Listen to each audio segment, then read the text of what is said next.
हा बंटी बोल ना. हा बोल की. आयडीच आहे काहीतरी, हे सगळं आयडीचं सापडलंय त्याचं. लाईट बिल काय काय काय गाडीतून का एक एक जण काढा व्यवस्थित. काय व्यवस्थित करा. आधार कार्ड सांगितले की. फॉर्म आहे.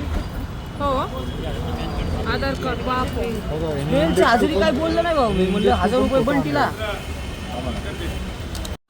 नमस्कार, जय श्रीराम.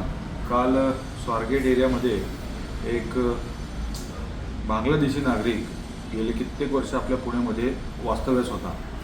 त्याला शोधून बाहेर काढून त्याचे कागदपत्र जेव्हा आम्ही सर्वांनी चेक केले, पतित पावन संघटना आणि क्रांतीवीर सेना असे संयुक्त विद्यमाने आम्ही हा इसम शोधून काढला. आणि जेव्हा त्याचे डिग्गीतले कागदपत्र जेव्हा चेक केले तेव्हा आमच्या असं लक्षात आलं इथं काहीतरी डॉक्युमेंटची फेरफार होती.